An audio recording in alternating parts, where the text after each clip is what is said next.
राज्याच्या राजकारणात आणखीन एक भूकंप होणार का याची चर्चा आता सुरू झालेली आहे आणि या चर्चेला कारणीभूत ठरले संजय राऊत आणि विजय वडेट्टीवारांची विधानं।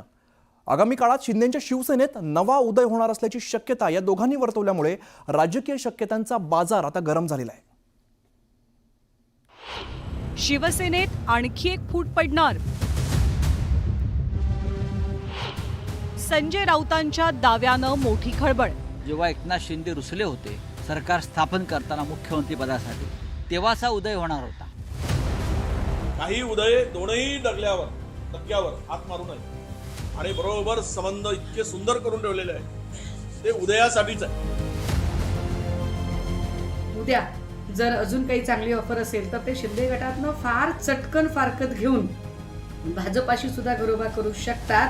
मला असं वाटतं की दादांत राजकीय बालिशपणा आहे। उदय सामंतकडे 60 आमदार आहेत, आम्ही पण उदय सामंत बरोबर आहोत आणि उदय सामंत आमच्या बरोबर।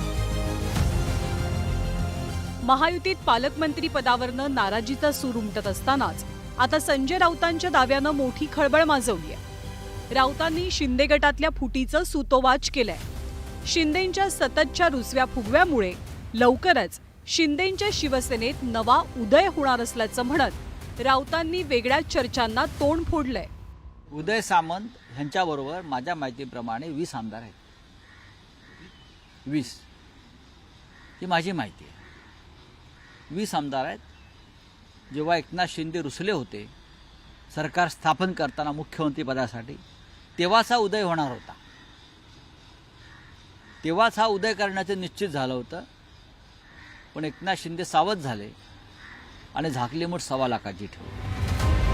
संजय राऊतांच्या दाव्याला जोरदार पुष्टी दिली ती विजय वडेट्टीवारांनी।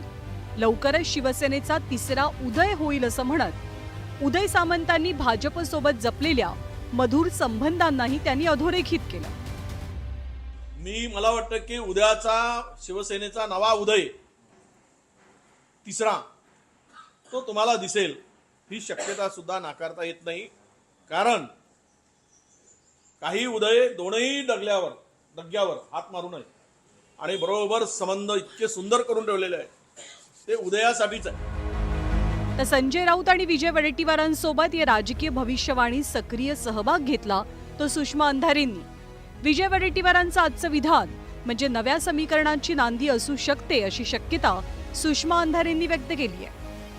हे भाजपला जर उदय सामंतांच्या सारखा एक फ्लेक्झिबल चेहरा मिळत असेल, होय उदय सामंत अत्यंत फ्लेक्झिबल आहेत, आधी राष्ट्रवादीतनं शिवसेनेतनं शिंदे गटात, उद्या जर अजून काही चांगली ऑफर असेल तर ते शिंदे गटातनं फार चटकन फारकत घेऊन भाजपाशी सुद्धा घरोबा करू शकतात।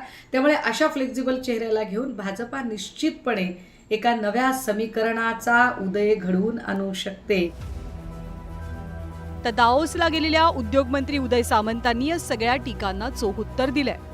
संजय राऊतांच्या वक्तव्याला राजकीय बालिशपणा म्हणत त्यांच्या दाव्यातली हवाच त्यांनी काढून टाकली। तर विजय वडेट्टीवार भाजपत येण्यासाठी कसे उत्सुक होते याचा खुलासा करत विजय वडेट्टीवारांची कोंडी केली। उदय सामंतांच्या जोडीनं मंत्री संजय शिरसाटांनी सुद्धा विरोधकांनी वर्तवलेल्या शक्यतांचा समाचार घेतला। मला असं वाटतं की दादांत राजकीय बालिशपणा आहे। राज्याचे माजी मुख्यमंत्री आणि विद्यमान उपमुख्यमंत्री एकनाथ शिंदे साहेबांनी जो उठाव केला त्या उठावामध्ये मी सामील होतो आणि त्याचमुळं मला राज्याचं 2दा उद्योगमंत्री पद मिळालं याची मला पूर्ण जाणीव आहे आणि म्हणून अशा एका सर्वसामान्य नेत्यानं माझ्या राजकीय जीवनामध्ये मला घडवण्यासाठीचे प्रयत्न केलेले आहेत ते मी कधीही विसरू शकत नाही। उदय सामंतकडे 20 नाही आहेत, उदय सामंतकडे 60 आमदार आहेत, आम्ही पण उदय सामंत बरोबर आहोत आणि उदय सामंत आमच्या बरोबर आहे। आमच्यामध्ये फूट पाडण्याचा प्रयत्न करण्याचा हा जो काही प्रयत्न करतायत हे बालिशपणा हा एकमेव शब्द त्याला लागू होतो। 2022 आणि 2023 ही दोनही वर्ष महाराष्ट्रासाठी राजकीय भूकंपाची ठरली। नुकतेच राज्यात मोठ्या बहुमतानं सरकार स्थापन झालंय। आगामी काळात पालिका आणि जिल्हा परिषदांच्या निवडणुका होणार आहेत। याच घडामोडींच्या पार्श्वभूमीवर राज्यातल्या राजकीय पटावर खेळ कसा रंगतो हे पाहणं मात्र उत्सुकतेचं असेल। Bureau report, news 18 Lokmat.